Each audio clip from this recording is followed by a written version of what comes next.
So coning it, pounding it into a cone first.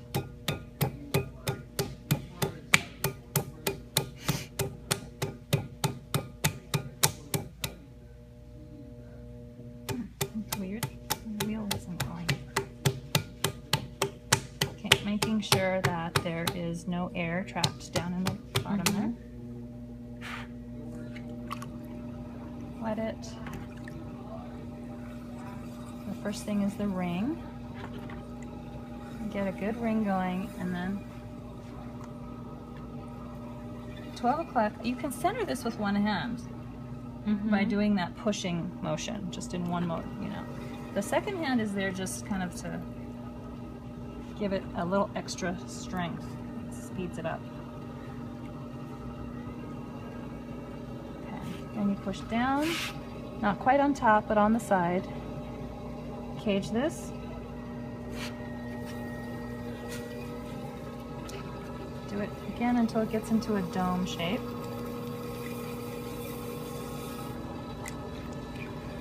And do it again.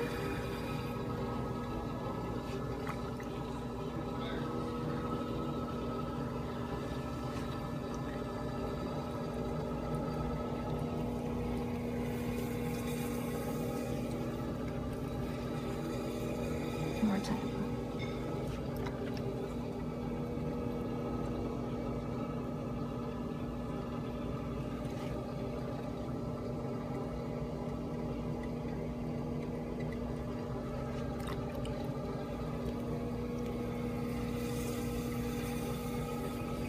I always leave this round on top. I don't want it to be flat. Okay, why is that? Because when it's flat, when you go to cone it, sometimes it goes in. Ah, okay.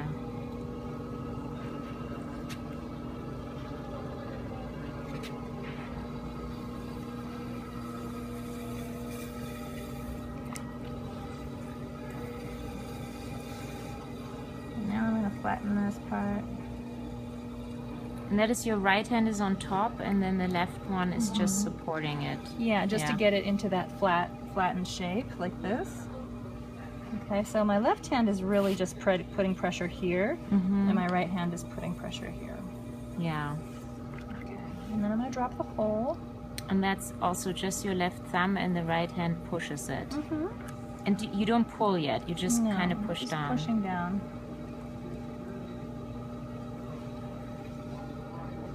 Then always clean out the hole so you can see how deep you've gone, if you're not used to it. Okay. I leave about ½ an inch. I leave quite a bit because I like to actually trim something interesting when I'm trimming. Got it. Okay, right hand down, left hand. And now, do you pull and make it bigger too, right? But you don't go up yet. You just kind of pull it back. I'm making the hole and I'm opening the hole. And then I'm going to compress the bottom here. So it's all bumpy. You see the bumps? So I'm just going to make it nice and flat.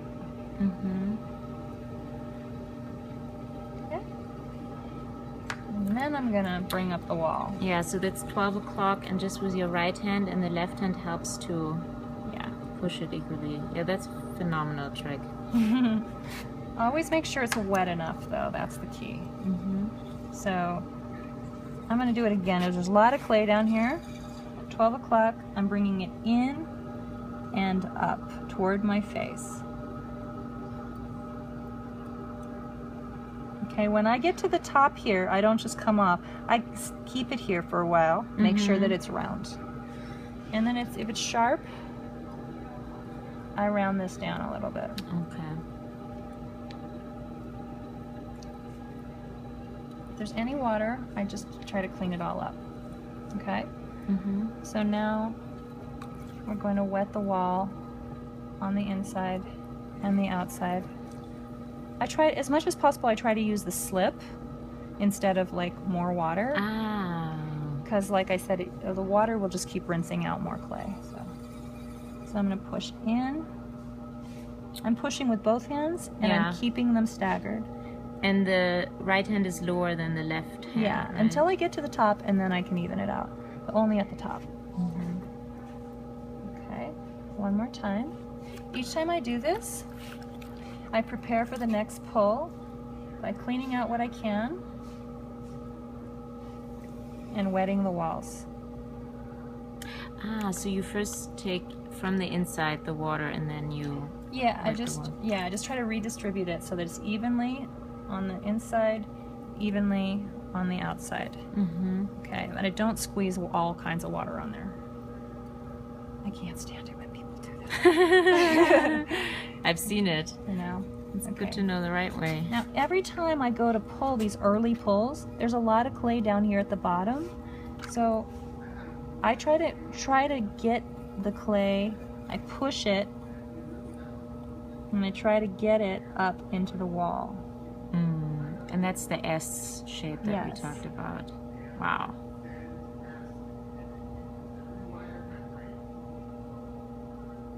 When I get to the top, I just slowly release. I don't come off of it like that. Okay.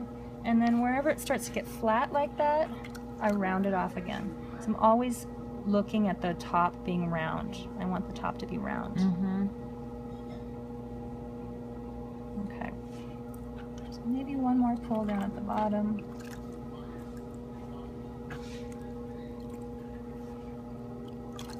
It's actually not too thin already, but so wet the walls inside, wet the wall on the outside. Push this clay